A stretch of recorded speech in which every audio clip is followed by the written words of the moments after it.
한 달 전 일입니다. 잠실의 한 무인 창고에 보관된 현금 68억 원이 감쪽같이 사라지는 사건이 발생했습니다. 현금 다발이 있던 자리엔 A4 용지가 가득 채워졌다고 하는데 그 많던 현금 마법에 걸린 것도 아닐 텐데 어떻게 된 걸까요? 이 A4 용지를 보니까 의미심장한 메모 한 장이 있었다고 해요. 그렇습니다. 내가 누군지 알아도 모르는 척해라. 그러면 나도 아무 말도 하지 않을 것이다.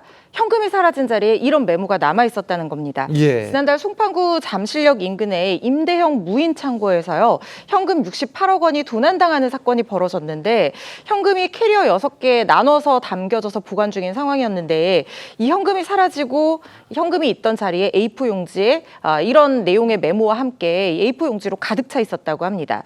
누군가가 이 창고 CCTV 하드디스크도 훼손한 흔적이 있어서 일부러 계획적으로 범행을 한 정황들이 나오고 있는데요.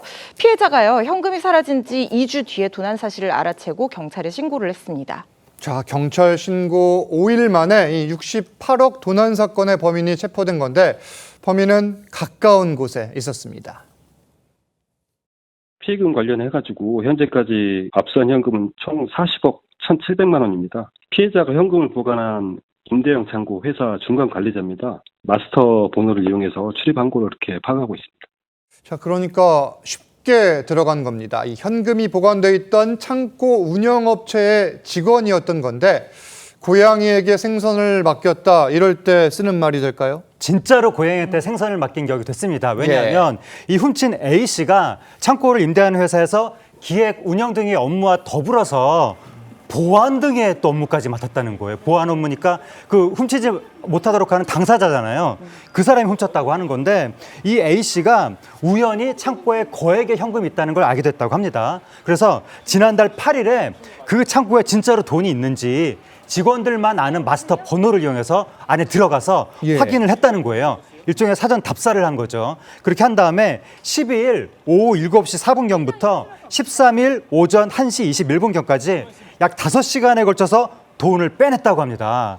그 다음에 같은 층에 있던 자신의 아내 명의의 다른 창고에 돈을 보관했다가 15일에 다시 또 여러 차례에 걸쳐서 경기도 부천시의 또 다른 건물 창고로 돈을 옮긴 것으로 전해지고 있습니다. 자, 5시간 동안 돈을 옮기고 며칠에 걸쳐서 범행을 이어갔다 이건데 이게 사실 수표가 아니라 현금입니다. 68억 원.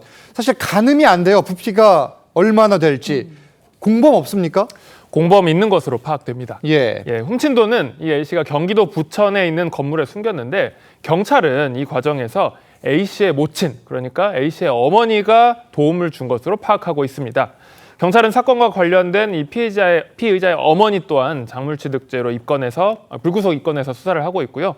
또한 이 모친을 포함한 공범 의심 2명을 추가 입건해서 계속 추가 중입니다. 자, 그런데 없어진 돈이 68억 원이라고 했는데 이 범인이 훔친 돈과는 꽤 차이가 난다고 해요. 맞습니다. 그러니까 피해자는 총 68억 원 상당의 현금이 없어졌다 이렇게 주장하고 있거든요. 예. 그런데 범행 현장에서 그러니까 A씨가 돈을 은닉한 장소에서 찾은 현금은 39억 2,500만 원이었고 이걸 경찰이 바로 압수를 했습니다. 그리고 또 추가로 그 피의자가 본인의 채무를 갚겠다라고 하면서 지인에게 9,200만 원을 건넨 정황까지 밝혀졌기 때문에 이걸 합치면 40억 1,700만 원이 됩니다. 그렇다면 피해자가 주장하고 있는 68억 원과는 거의 28억 원 정도의 차이가 나기 때문에 사실상 굉장히 금액적으로 차이가 큰 상황입니다. 그러네요. 자, 이 간 큰 보안업체 직원 이 경찰 조사를 받다가 오늘 오전 검찰로 송치가 됐습니다. 죄송하다 이런 말을 반복했는데 영상 보고 옵니다. 훔친 돈 어디에 쓰시려고 했습니까? 가족까지 동원됐는데 또 다른 공범 있나요? 실제 40억만 훔친 거 맞으세요? 하실 말씀 따로 없으세요? CCTV 왜 건드리셨어요? 네, 피해자에게 하실 말씀 없으신가요? 한 말씀 부탁드리겠습니다. 네, 들어보니까 죄송합니다 이 말만 반복을 하고 있는데 지금 검찰로 넘어갔으니까 추가로 더 조사해야 될 부분들이 많아 보이네요. 지금 당장 피해액이 정확히 얼마인지, 예. 이 68억 원인지, 아니면 지금 A씨 같은 경우에는 내가 훔친 돈은 40억 원이다 이렇게 주장하고 있거든요. 여기와 관련해서 지금 수사를 해야 되고, 그다음 메모지가 발견됐다고 했잖아요. 예. 거기에 누군지 알아도 모른 척하라.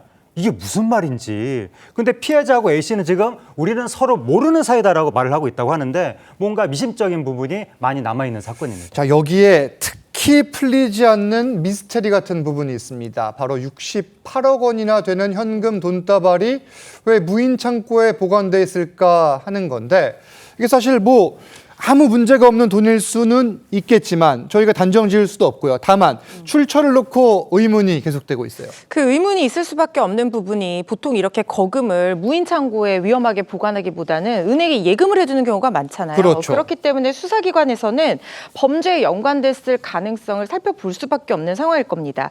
그래서 경찰도 이런 부분 가능성 열어두고 자금 출처를 확인하고 있는 상황인데, 그런데 피해자가요, 이 자기 직업을 자영업자다라고 얘기를 하면서도 돈이 어디에서 왔는지 이 부분을 정확하게 얘기를 하고 있지 않다는 겁니다. 경찰 관계자에 따르면 피해자조차도 수사에 제대로 협조를 하지 않고 있는 상황이고, 예. 피의자와 피해자 모두 입을 다물고 있는 상황이다 이렇게 얘기를 하니까 더 의심스러움이 지금 증폭되고 있는 상황이고, 경찰은요, 돈의 출처를 정확하게 확인하기 전까지는 피해자에게 이 현금을 돌려주지 않을 계획이라고 합니다. 그리고 나머지 이 피의자가 훔쳐갔다고 얘기하고 있는 40억 원을 제외한 나머지 28억여 원에 대해서도 지금 피의자가 정말 자기가 일부만 훔쳐갔다고 거짓말을 하고 있는지, 아니면 피해자 신고가 잘못된 것인지 이 부분에 대해서도 수사를 확대할 계획입니다.